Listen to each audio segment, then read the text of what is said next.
Alors, donc mon sujet aujourd'hui, c'est de parler du mariage toujours, mais dans l'Ancien Testament.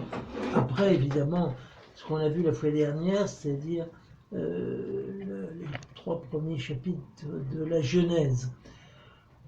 Alors, mon propos se divise en 3 parties. Il y a d'abord, on peut dire, le musée des horreurs, enfin, toute une partie euh, de la Genèse nous montre comment le projet conjugal de Dieu est de plus en plus battu en brèche, c'est-à-dire de plus en plus malmené par les hommes. Alors on a droit à peu près tout, quoi. On a droit bien sûr à l'inceste, on a droit à l'adultère, on a droit à la sodomie, pas trop, enfin il y a Sodome évidemment, rien que Sodome ça a l'air de vouloir dire quelque chose, mais on a le nanisme, c'est-à-dire d'essayer d'éviter d'avoir des enfants en éjaculant à l'extérieur. On a. Qu'est-ce qu'on a encore il y a, enfin, il y a évidemment la polygamie concomitante, c'est-à-dire plusieurs épouses en même temps et puis successives parce qu'on en renvoie et on en prend une autre. Enfin, on a à peu près tout, quoi. Il n'y a que l'homosexualité féminine qui n'est pas, qui ne semble pas présente, mais bah si, il y a Gomorre, mais c'est pas très clair qu'au Gomorre c'est ça. Alors, d'ailleurs, le rattachement de Sodome et Gomorre à l'inversion, enfin, c'est-à-dire à l'homosexualité, ça vient tout simplement, je pense, du fait que ensuite, quand que Lot se plaint, enfin, regardez quand même, mais c'est chapitre 14 de la Genèse, Lot qui est donc le parent d'Abraham, habite Sodome et donc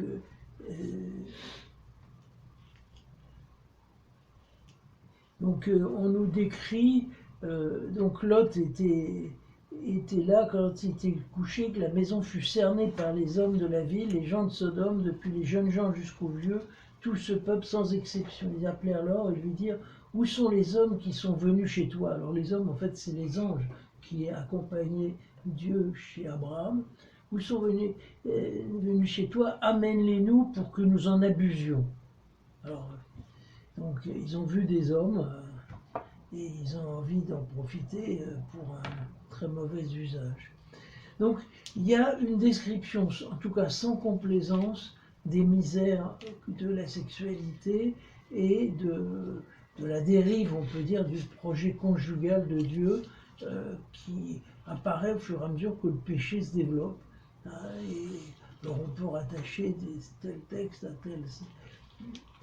Alors, le deuxième élément, c'est évidemment la loi de Moïse qui met comme une barrière, comme un point pour arrêter ce déferlement et qui négativement essaie de redresser les choses en s'opposant à un certain nombre de dérives.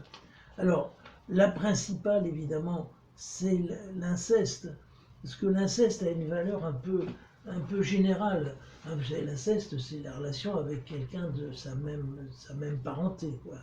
Euh, donc, le chasteté, enfin, inceste, ça veut dire étymologiquement non chaste.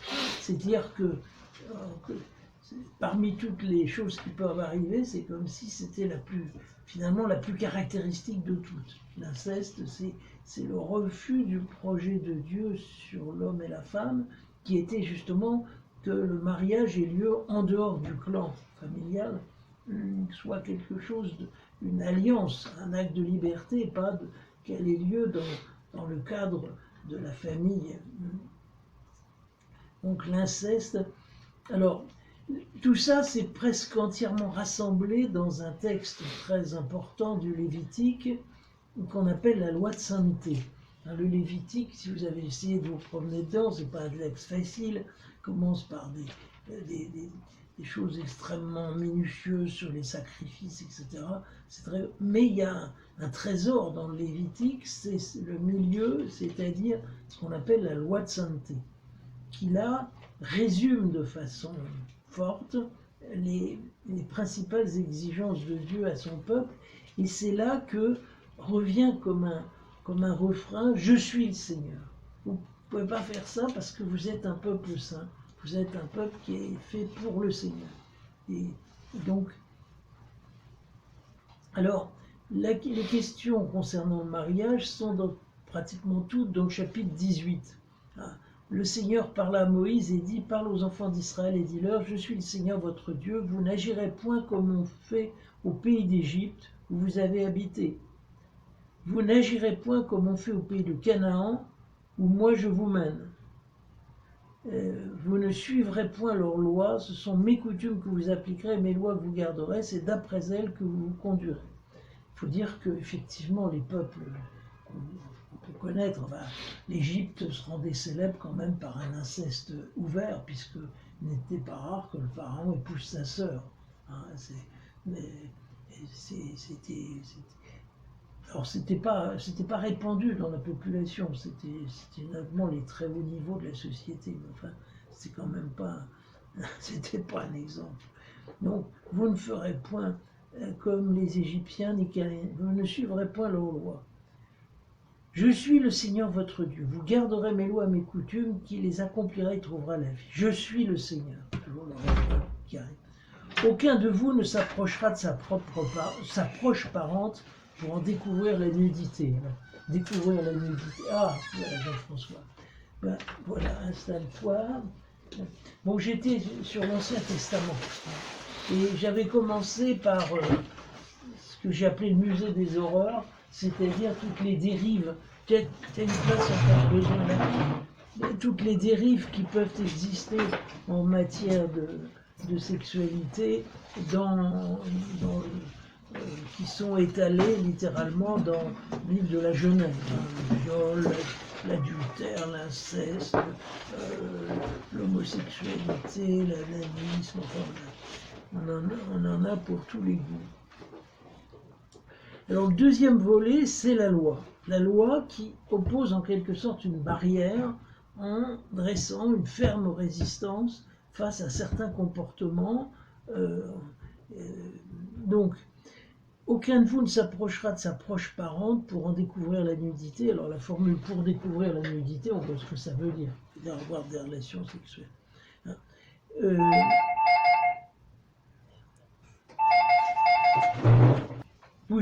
Donc, aucun de vous ne s'approchera de sa propre parente.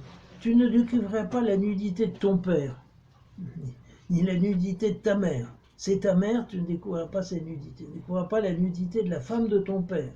C'est la nudité même de ton père. Tu ne découvriras pas la nudité de ta sœur, qu'elle soit fille de ton père ou fille de ta mère. Qu'elle soit née à la maison, qu'elle soit née en dehors, tu n'en découvriras pas la nudité. Tu ne découvriras pas la nudité de la fille de ton fils, ta petite fille, ni celle de la fille de ta fille. Car leur nudité, c'est ta propre nudité. Alors vous voyez, s'affirme cette idée qu'au fond, l'inceste, c'est justement une fermeture sur ce qu'on est soi-même, puisque c'est au sein de la famille, de la maison. Il n'y a pas cette ouverture qui caractérise le projet conjugal de Dieu, qui est d'aller à l'extérieur, en quelque sorte. On consomme sa propre chair. Tu ne découvriras pas la nudité de ta fille, de la fille de la femme de ton père, née de ton père, c'est ta sœur, tu ne peux pas, tu vois la nudité de la sœur de ton père. Enfin, il y a tous les cas qui sont envisagés, je saute un peu. Même pas la belle-fille, tu ne découvriras pas la nudité de la femme de ton frère, sa belle-sœur, la nudité d'une femme et celle de sa fille. Alors, c'est cette idée que si on épouse quelqu'un, ça revient à peu près à ce qui était dit. Tu ne prendras pas pour ton harem une femme en même temps que sa sœur, en découvrant la nudité de celle-ci du vivant de sa sœur. Donc, on se place déjà dans une perspective de polygamie, mais ça, pour l'instant, c'est toléré. Tu ne prendras pas pour ton harem une femme en même temps que sa sœur. Tu ne t'approcheras pas pour découvrir sa nudité d'une femme que ses règles rendent impure. Alors là, on voit apparaître le thème de l'impureté, qui ne veut pas dire que impureté ne veut pas dire que c'est dégoûtant, c'est sale, etc. C'est beaucoup plus, semble-t-il, l'idée que, comme ça accompagne la vie, la transmission de la vie, il y a un sacré, il y a quelque chose de sacré qu'on ne peut pas manipuler comme on veut. À la femme de ton compatriote, tu ne donneras pas ton lit conjugal. Oui, parce que semble-t-il, ça se faisait beaucoup dans ces sociétés. Quand on recevait un autre, on lui donnait sa femme en même temps. C'est gentil, mais enfin, c'est peut-être pas ce qu'il fallait faire. C'est vrai ça? Oui, oui, absolument. Bah oui, ça, on a des exemples. D'ailleurs, même dans la Bible, on a le fameux Lévite d'Éphraïm qui propose, enfin bon. Tu ne livreras pas tes enfants à faire passer à Moloch. Alors là, on sort un peu du sujet. Moloch, c'est Melech, c'est la même racine que roi. C'était un nom d'une des divinités cananéennes, et il semble que ça allait de pair avec le fait d'immoler l'enfant, enfin de le faire passer à Moloch. Ça voulait dire en termes pudiques le zigouiller, quoi. Tu ne profaneras pas le nom de ton Dieu, je suis le Seigneur. Tu ne coucheras pas avec un homme comme on couche avec une femme, c'est une abomination. Alors, il y a un degré de plus en quelque sorte. Tu ne donneras pas ta couche à aucune bête, alors ça c'est la bestialité, tu en deviendrais impur. Une femme ne s'offrira pas un animal pour s'accoupler à lui, ce sera une souillure. Ne vous rendez impurs par aucune de ces pratiques, c'est par elles que se sont rendues impures les nations que j'ai chassées devant vous. Le pays est devenu impur, j'ai sanctionné sa faute, et le pays a dû vomir ses habitants. Donc c'est une justification de l'occupation de la Terre Sainte, que cette terre que Dieu voulait sainte, eh bien, elle a été profanée par ses premiers habitants, et donc Israël sera un peuple pur, un peuple qui ne sera pas comme les autres, qui ne pratiquera pas ce que pratiquent tous les peuples. Il y aura quelque chose de différent. Et c'est vrai que jusqu'à un certain point, c'est ce qui est arrivé. C'est-à-dire qu'en Israël, il y a des choses qui ne se sont pas faites. Alors, il y a eu certainement des bavures, puisqu'on prévoit des sanctions, c'est qu'elles ont dû s'appliquer. Mais malgré tout, au moment où le Christ vient sur terre, le peuple juif se caractérise par un niveau de moralité dans le domaine de la sexualité qui est sans commune mesure avec les peuples environnants, d'ailleurs, par rapport à ce qu'il y avait autour. Mais vous garderez mes lois et mes coutumes, vous ne commettrez aucune de ces abominations, pas plus le citoyen que l'étranger qui réside chez vous, car toutes ces abominations-là, les hommes qui ont habité ce pays avant vous les ont commises, et le pays en a été rendu impur. On l'a déjà entendu, mais il redit. Si vous le rendez impur, ne vous vomira-t-il pas comme il a vomi la nation qui vous a précédé? Quiconque commet l'une de ces abominations, quelle qu'elle soit, tous les êtres qui la commettent, ceux-là seront retranchés de leur peuple. Gardez mes observances sans mettre en pratique ces lois abominables que l'on appliquait avant vous, ainsi ne vous rendrez-vous pas impurs. Je suis le Seigneur votre Dieu. Alors, l'importance donnée à ces fautes, alors bien sûr, ce n'est pas les seules quand même. Plus loin, on nous parle de choses plus proches du sentiment moral. Tu ne te vengeras pas, tu ne garderas pas rancune envers les enfants de ton peuple, tu aimeras ton prochain comme toi-même, parce que c'est dans le Lévitique que ça se trouve. Ça ne se trouve pas dans le Deutéronome, mais bel et bien dans le Lévitique. Donc c'est vrai qu'il y a beaucoup de choses dans le Lévitique, il n'y a pas que ce qu'on vient de voir. Mais enfin, ça occupe quand même une place très très particulière par la minutie avec laquelle c'est décrit, l'insistance avec laquelle c'est exprimé, et elle a vraiment le souci d'une pureté, d'une remise en ordre de la vie conjugale qui est remarquable, et qui fait que le fait, le peuple d'Israël se signalera par ça, et se signale d'ailleurs toujours par ça, parce que les Juifs aujourd'hui ne vivent pas comme les païens. Ils ont des dérives comme tout le monde, ils ont des problèmes, ça arrive, hein. Même chez ceux qui ont des papillotes, on a trouvé un réseau internet qui n'était pas clair du tout, des rencontres qui étaient prévues, alors je ne sais pas comment ils combinaient ça avec l'observance de la loi. Mais enfin bon, mais ça malheureusement, les chrétiens n'en sont pas exempts non plus, hélas. Donc, Donc, voilà mon deuxième Mon volet. père, Oui, quelles sont les références du texte que vous venez de lire? c'est Lévitique 18. Tout le chapitre Tout le 18. chapitre 18 que je vous ai lu intégralement. D'accord. Il est quand même très impressionnant avec ce refrain « Je suis le Seigneur, je suis ». C'est parce que je suis un Dieu saint que vous devez être saint.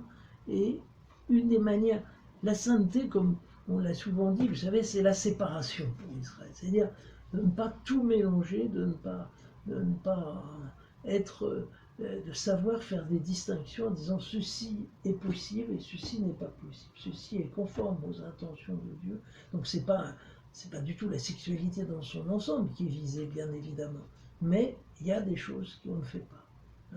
Donc le fait de mettre une séparation, une limite entre des pratiques et d'autres, certaines pratiques et d'autres, eh bien, caractérise vraiment la sainteté divine. De même que Dieu a créé en séparant l'eau et le sec, le ciel, les eaux d'en haut, les eaux d'en bas, eh bien, il continue en quelque sorte à marquer son œuvre dans son peuple en séparant, en amenant une séparation et une différence, quoi, de mettre une qualité de vie au lieu de la pratique païenne qui était une espèce de justement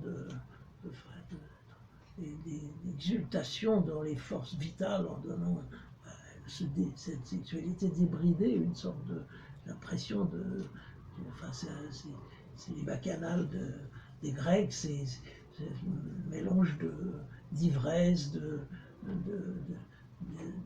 relâchement sur tous les plans. Bon.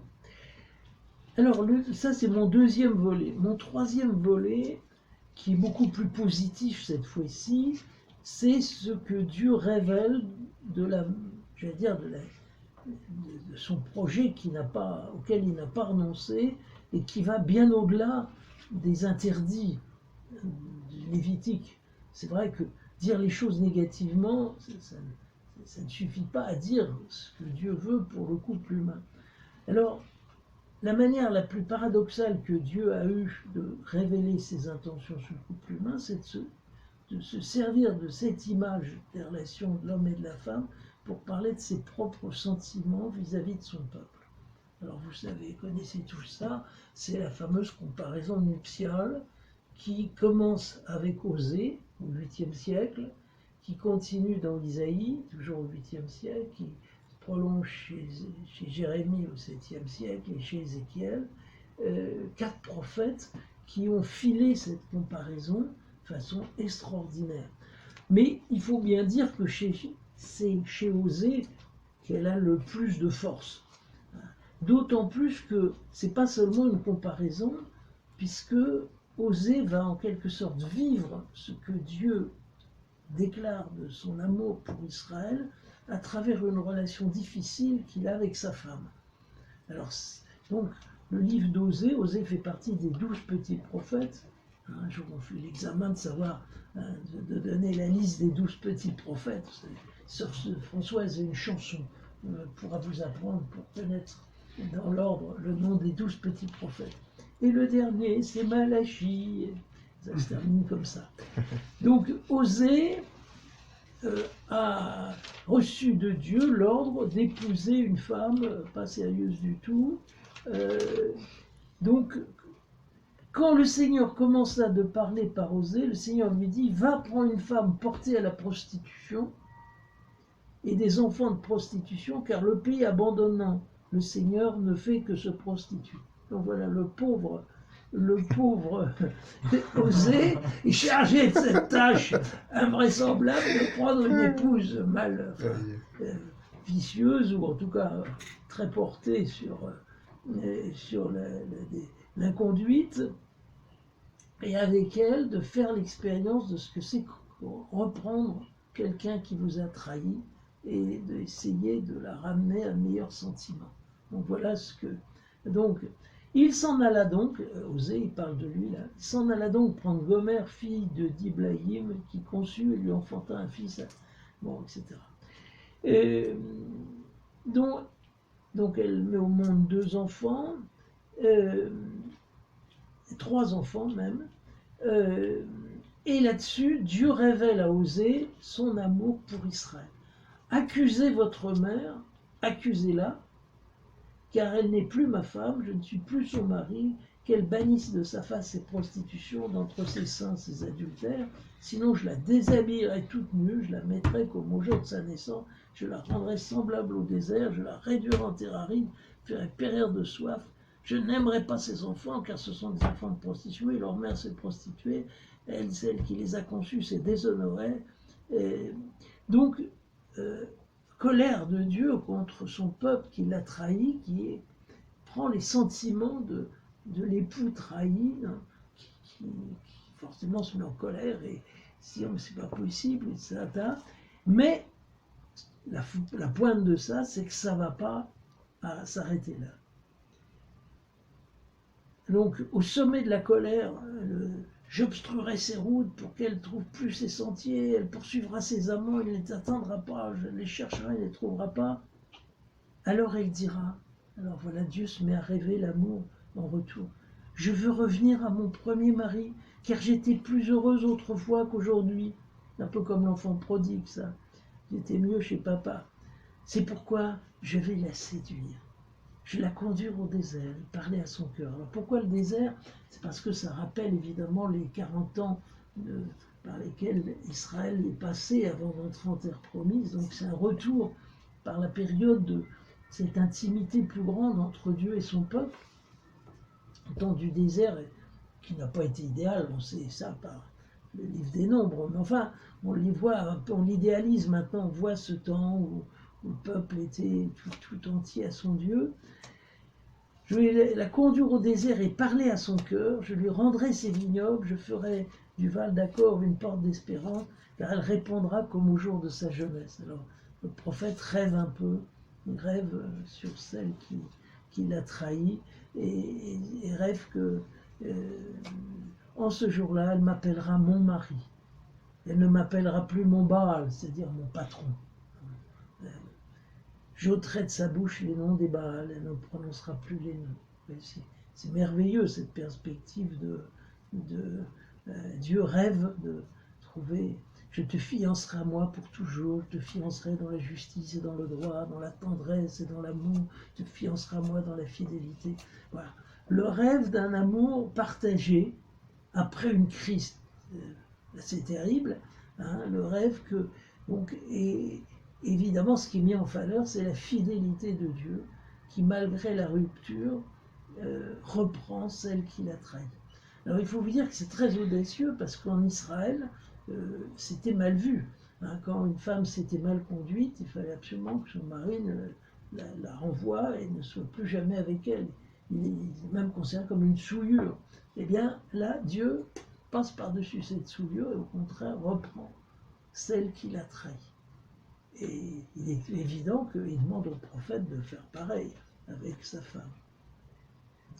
Donc, on voit se dessiner la perspective d'un amour fidèle, d'un amour dans lequel même l'un des deux, étant infidèle, l'autre lui reste fidèle, continue à l'attendre, à lui faire une place, etc. C'est un amour qui évidemment, est du type de ce qu'on voyait dans Genèse 2, quand tu es l'os de mes os, la chair de ma chair, la femme de l'homme s'attachera à sa femme, fera plus que qu'un. Enfin, on a vraiment l'impression d'abord que c'est pensable que Dieu n'est pas polygame, enfin c'est possible que dans une sorte de relation unique et exclusive entre Dieu et son peuple, donc ça ne va pas du tout avec la polygamie, ça ne va pas du tout avec tout le reste. Donc renaissance, on peut dire, de la perspective d'un amour partagé dans une alliance durable, malgré les faiblesses cette fois-ci, parce que maintenant le péché a fait son œuvre, il y a donc des faiblesses chez un des partenaires, mais on pourra dire les deux, mais là c'est Dieu et lui il est parfait, et donc voilà. Alors ça c'est très important. Alors pour la piété, c'est de relire cette série Osée. Alors, Osée, il y a beaucoup de choses, il y a aussi une comparaison Dieu avec un père, ça existe aussi chez Osée.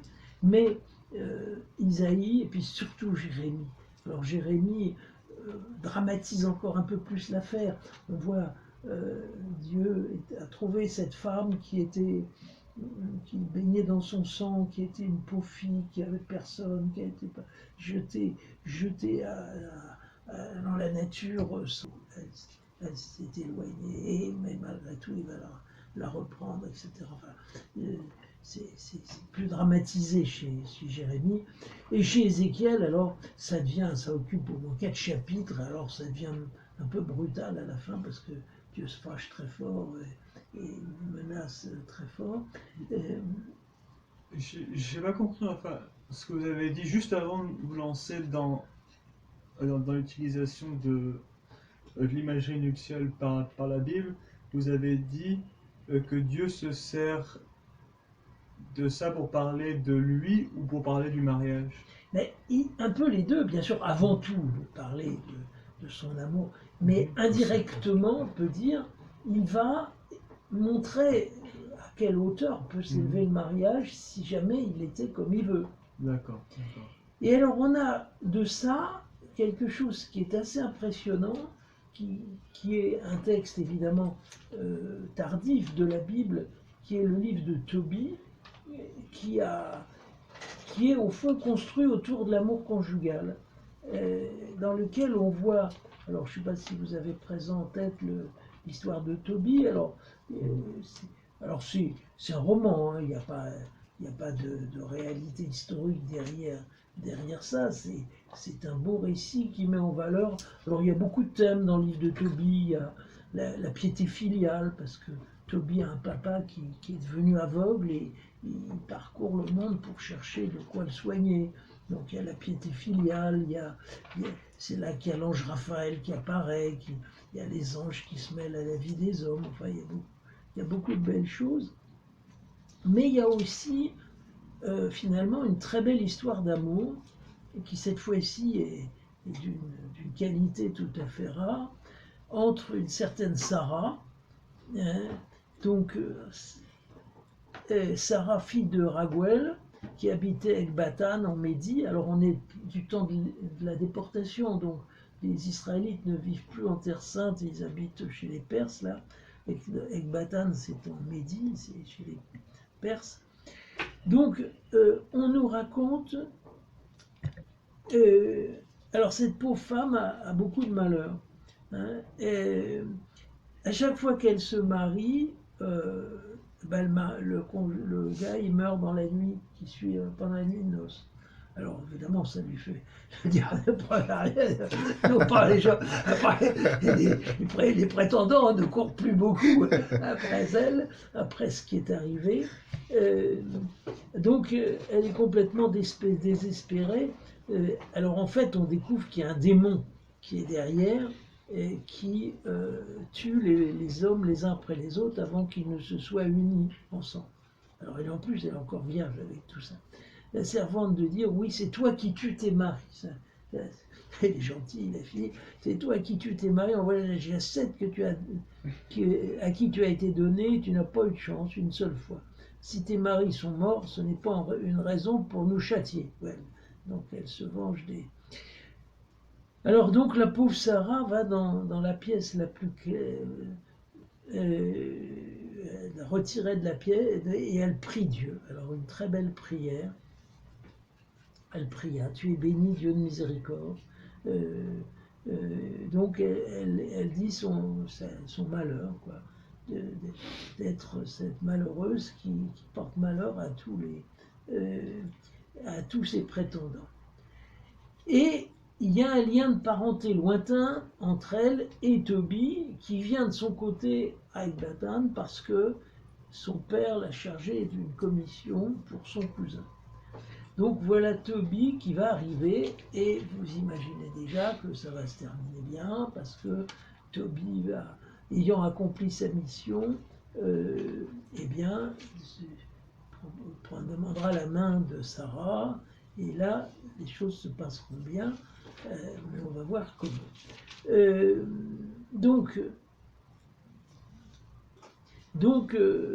L'ange lui révèle. Alors, donc il demande la main de Sarah, on se met à manger, donc un grand repas de mariage, Raguel appela sa femme Edna et lui dit « Ma sœur, préparez la seconde chambre où tu la conduiras. » Elle a fait le lit de la chambre, comme il l'avait dit, elle y mena sa fille. Elle pleura sur elle, puis elle essuya ses larmes et dit « Aie confiance, ma fille, que le Seigneur du ciel change ton chagrin en joie. Aie confiance, ma fille. » Et elle sortit. Et alors là, voilà, on assiste à la rencontre conjugale. Quand on eut fini de boire et de manger, on parla d'aller se coucher. Et l'on conduisit le jeune homme depuis la salle du repas jusqu'à la chambre. Alors là, qu'est-ce qui va se passer? Tobie se souvint des conseils de Raphaël. Il prit son sac, il en tira le cœur et le foie du poisson qu'il avait pêché et l'en mit sur des braises de l'encens. L'odeur du poisson incommoda le démon qui s'enfuit par les airs jusqu'en Égypte. Raphaël l'y suivit, l'entrava et le garrotta sur le champ. Donc, le démon est mis hors d'état de nuire. Cependant, les parents étaient sortis en fermant la porte. Tobie se leva du lit et dit à Sarah « Debout, ma sœur ». Alors ça, cette manière d'appeler sa femme ou sa fiancée ma sœur, c'est assez courant en Orient. Un poème d'amour, on voit assez ça assez souvent. « Debout, ma sœur, il faut prier tous deux et recourir à notre Seigneur pour obtenir sa grâce et sa protection. » Elle se leva et ils se mirent à prier pour obtenir d'être protégés. Et il commença ainsi. Alors, on a deux prières, la prière de Tobie et la prière de Sarah, qui sont différentes. Et là, il y en a une qui est bien une prière de mec et une prière de gonzesse. Mais enfin bon, mais c'est vraiment beau. Et ils disent ensemble Amen. Ils finissent leurs deux prières par Amen. Et ils se couchèrent pour la nuit. Donc ils se couchent sans consommer le mariage. Et pendant 3 jours, ils font ça, puis finalement ils vont le consommer évidemment. Donc ça veut dire que Tobie ne meurt pas et que Sarah enfin a un mari et ils vont être heureux, ils auront de nombreux enfants et ça se passera très bien, comme vous vous en doutez. Mais ce qui est quand même la grande leçon de ce livre, on a comparé quelquefois le livre de Tobie à l'Exode en disant, de même qu'Israël n'a pu exister que par le passage de la mer Rouge, de même là, le couple n'a existé qu'au prix du passage d'un risque, d'un péril qu'ils ont surmonté par la prière, qu'ils ont surmonté ensemble par une réserve l'un vis-à-vis de l'autre, ces 3 nuits de continence qu'ils ont respectées avant de consommer leur mariage, etc. Et c'est finalement ce refus de l'immédiateté de prendre les choses, saisir, de capter les dons de Dieu, mais en acceptant de les recevoir de sa main quand le temps est venu, que vient la possibilité finalement de leur bonheur et de leur fécondité. Donc le livre de Tobie mérite d'être donné, enfin si vous faites des préparations de mariage, comme ça arrivera sans doute un jour, eh bien vous pouvez tirer grand effet du livre de Tobie qui est même une très belle vision. Moi je demande toujours aux gens mariés de respecter les 3 jours de Tobie, 3 jours de continence avant de consommer le mariage, je trouve que c'est tout. Alors on me dirait souvent ils sont déjà faits avant, mais malgré tout c'est une réserve qui s'impose.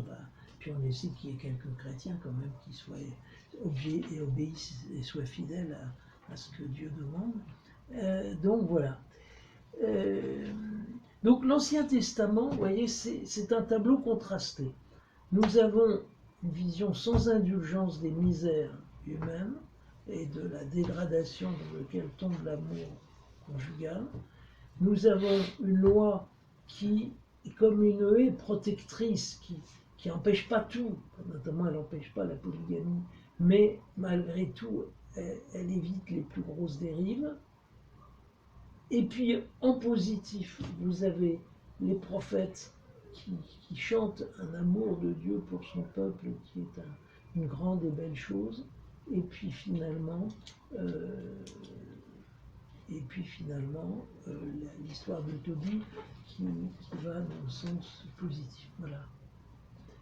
Des questions? Oui, bien sûr, je suis là pour ça. Plusieurs. Alors, mon père, quand on se réfère aux exigences du Lévitique, j'en déduis que apparemment la plupart de nos sociétés sont Visé, oui. visées, quoi, Oui, enfin, bien parce sûr. que il y a, il y a plein de choses qui sont légalisées qui malheureusement Et sont ils sont dénoncées là. absolument contraires à ce que dit Lévitique. Bien sûr. Au-delà de ça, en faisant un petit rapprochement quand même par rapport au livre de la Genèse, il est dit que Dieu créa Adam et Ève. C'est vrai qu'on ne peut pas considérer Adam et Ève comme étant des frères et sœurs. Donc, ils se sont connus, mais après, Et après, alors l'histoire de l'inceste, alors euh, il n'y a pour pas que de ça réponse à évolue, cette c'est question. comme si, enfin, Je ne connais aucune réponse satisfaisante à cette question. Euh, ou bien, Dieu n'a pas dit qu'ils sont des frères et sœurs, ils ont dit... non, non, au départ, Adam et Ève ne sont on pas comprend vraiment bien frères et qu'ils ne sont sœurs, pas parce que frères et sœurs. ils ne sont pas nés d'un père commun, enfin, Oui, mais apparemment, après, ouais. mais après, pour Mais avancer, après Pour Adam reproduire, et oui, Ève, bien sûr. Après, les autres sont des frères et sœurs. quand le dialogue avait commencé, quand Adam s'est caché, il dit, mais Adam s'est caché et il dit, mais où es-tu, Adam? Il dit, je suis nu. Oui, Et Dieu dit, mais qu'est-ce que tu as fait? Il dit, J'ai la mangé. femme que tu m'as donnée, ouais. donc, qui m'a donné, c'est la femme que tu m'as donnée, Non, non, qui m'a donné du fruit de t'as pas l'arbre. compris. Oui. À l'initial, on Oui. est d'accord qu'ils ne sont pas frères et sœurs. Oui. Mais après, pour évoluer, Oui, quand- leurs enfants, Mais on ne parle même pas des de... enfants. Ils ont eu Oui, Caïn c'est- et Abel. Oui, mais ensuite, les enfants... les enfants des Ça- enfants, ça Comment ils ont eu forcément, des l'inceste. enfants, à la un moment, il génération doit y suivante, avoir tu vois. une certaine C'est la forme question, c'est d'inceste. la Enfin, génération d'inceste qui a suivante, ça permis pose de- un problème. Ouais. Mais il n'y a pas de solution à cette question-là. Moi, les pères de l'Église ont tourné autour, ils ont parlé. Ils ont. D'abord, on ne parle pas de filles dans la descendance directe d'Adam et Ève. On ne Oui. parle pas de filles, curieusement. Il y a des garçons. Il y a Abel, Caïn et Seth. Il y a 3 garçons. On ne voit pas de filles qui apparaissent. Enfin, il y a aussi plein de populations aux alentours qui apparaissent très rapidement. Oui, qui apparaissent. Oui, mais ils Ça- apparaissent d'où, enfin, Mais- si tant est non, que... mais la la Bible ne souche, répond c'est- pas à toutes nos questions. Hein. Le mystère de la création. une autre, mon père. Ouais, enfin, mais je suis sur ça, mais c'est une allégorie. Adam et Ève. Il n'y a pas eu de serpent qui parlait, il n'y a pas eu de truc comme ça. C'est Peut-être- une peut-être- allégorie. peut-être Non, mais il y a qu'il n'y eu a pas un eu- couple primitif quand même. Un vrai couple. Il y a eu un vrai couple Ben ça, qui est le c'est. départ de l'humanité. Enfin, mais c'est quoi qui nous. C'est quoi qui nous. Ah dit ben, ça L'affirmation constante qu'on trouve encore chez saint Paul, que toute Mhm. l'humanité est partie Ouais. d'un Attends, seul ouais. rameau. Le monogénisme peut être réponse au racisme. Hein. Le monogénisme, saint Paul, mais le nombre de textes bibliques qui vont dans ce sens-là, alors le plus clair, c'est c'est saint Paul à Athènes, quand il explique aux Athéniens le projet de Dieu.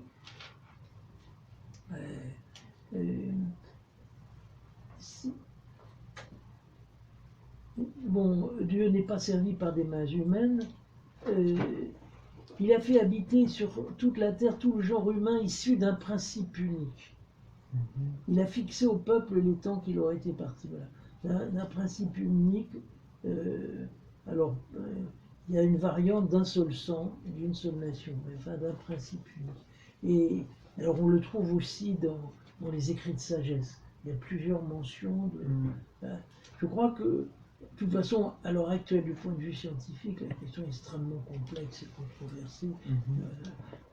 Alors, ceci dit, il ne faut pas faire coller le récit est biblique avec. On ne fait pas du concordisme. Mais, en tout cas, l'idée que l'humanité parte d'un couple unique semble malgré tout une donnée quasiment de foi. D'ailleurs, je crois que le catéchisme de l'Église catholique le dit. Je sais que le père, j'en parlais avec le père Garrigue, vous savez, qui a fait des conférences à Notre-Dame sur la famille et tout ça, et il tenait que c'était vraiment une donnée biblique extrêmement ancrée dans l'expérience. Alors, reste à comprendre comment a pu se propager la génération au sein d'un. Je sais que, comment il s'appelle, le professeur Lejeune avait une explication assez inattendue qui m'avait paru astucieuse, mais j'ai complètement oublié. Peut-être, mon père, peut-être que le Seigneur est encore intervenu et il a, au fils d'Adam et Ève, il a fait des femmes des qui femmes venaient d'une enfin, qui autre venaient origine. de, Ah oui, qui auraient été créées rien que pour la circonstance. L'autre question, c'est par rapport toujours à la Bible, l'histoire de Lot. oui, Lot. En fait, il y a eu une affaire d'inceste dans l'affaire parce que Oui. lorsqu'il a été sauvé de Sodome et de Gomorrhe, le récit dit qu'en fait, il s'est réfugié dans une grotte. Et ses enfants, l'aîné et ses filles l'ont saoulé Pour pour pouvoir pouvoir avoir des coucher relations avec lui, pour avoir avec des lui, enfants. pardon, pour avoir des enfants. Pour avoir des enfants. Et ça a donné lieu même à toute une nation. Oui, bien sûr, mais de toute façon, c'est pas donné comme un modèle à suivre. Hein. C'est parce que Lot, c'est pas la descendance d'Abraham. Hein. Oui. Ça reste en dehors. Hein. Ça veut dire. Alors, il n'y a pas une réprobation explicite qui est dite, mais on a bien l'impression que c'est quand même un triste exemple. On peut- Moi, je vois un peu la chose d'une autre manière, parce que l'histoire dit que ces enfants ne trouvaient pas de mari, Mhm. et le père vieillissant, il risque d'être sans progéniture. Oui, enfin, Oui, il ouais, pensait Oui, qu'ils mais à la étaient fin, ne seuls justifie dans le pas les truc. moyens, tu Oui. vois, normalement. Oui, mais dans les circonstances. Non, mais même là, en fait, en réalité, ça n'était pas qu'ils étaient seuls dans le monde. Oui. Ils ont pensé qu'ils étaient seuls, quoi. Alors qu'en fait, ils auraient pu quitter la grotte et rejoindre, enfin, migrer, quoi, vers... Ils se sont renfermés. Oui. Et mon père, ce qui m'embête encore plus, c'est que l'autre a été sauvé en tant que juste, c'est-à-dire quelqu'un qui a des pratiques qui plaisent à Dieu. Oui, mais, Et voilà cette affaire oui, qui mais est... même Bon, les justes, David aussi était l'élu de Dieu, ça ne l'a pas empêché de faire des bêtises. Enfin, oui. Bon, c'était Donc, inconsciemment, mais mais voyez, bon, c'est sûr. il est très Parce qu'il a été difficile de souillé. moraliser l'Ancien Testament. Il y a tant d'exemples de choses. C'est comme Jacob qui se conduit comme, mais vraiment comme avec son beau-père de façon absolument odieuse et qui a l'air d'être récompensé de ça. Il faut nous rendre compte qu'au niveau des patriarches, nous sommes avant la loi, et la loi n'a pas encore été donnée. Nous sommes dans une espèce un peu de no man's land moral.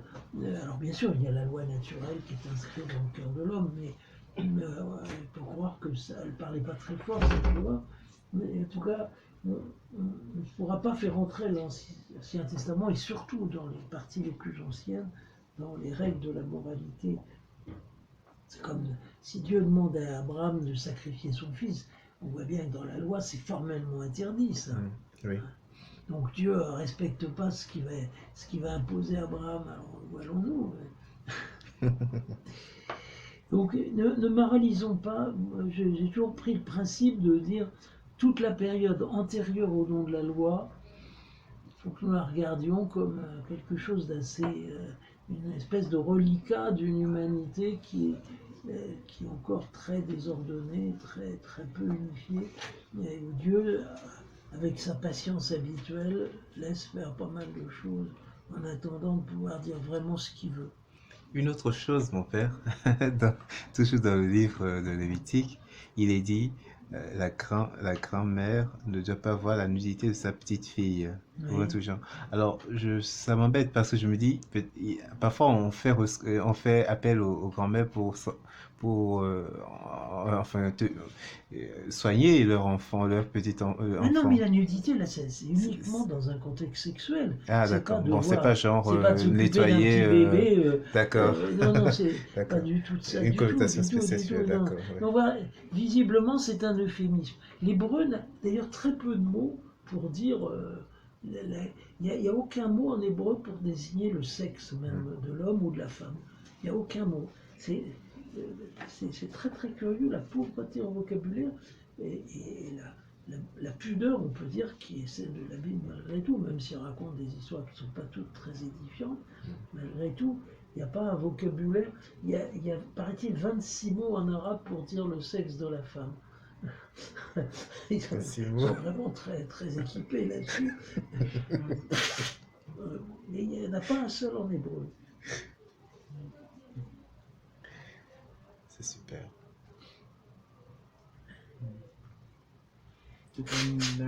Merci, mon père. Bon, ben voilà. S'il n'y a pas d'autres questions, non? Non. Bon, alors la fois prochaine, ben, on va voir. Moi, c'est une question, bon, plus ou moins la réponse, mais l'inceste dont il s'agit ici, c'est quoi? L'inceste, c'est les rapports directs avec frères, c'est-à-dire un père qui couche avec son fils, des frères et soeurs qui couchent ensemble. Oui, ou d'un père. Est-ce que ça va au deuxième degré? C'est ça. Cousin et cousine Alors, qui couchent ensemble, le nombre de degrés, ça. Parce qu'au Moyen-Âge, l'Église avait multiplié les degrés pour éviter les parentés trop proches. Donc, on avait interdit les mariages, je ne sais plus, jusqu'à la 3e génération, je crois. Enfin, c'était assez exigeant. Mais, enfin, il y avait des dispenses. Sur les cas les plus extérieurs, on pouvait obtenir une dispense. Notamment, les souverains obtenaient souvent des dispenses. C'est ça, ce qui est arrivé pour Henri VIII, vous savez. En fait, pour pouvoir épouser Alphonse d'Aragon, il avait dû obtenir une dispense de Rome. Mais bon, c'est... en tout cas, l'inceste, si vous voulez, c'est ce qui brouille. C'est ce que je vous avais présenté la dernière fois, c'est deux axes. L'axe de la descendance et de l'ascendance, voilà, et puis l'axe de l'élection, du choix, de l'alliance. Hein.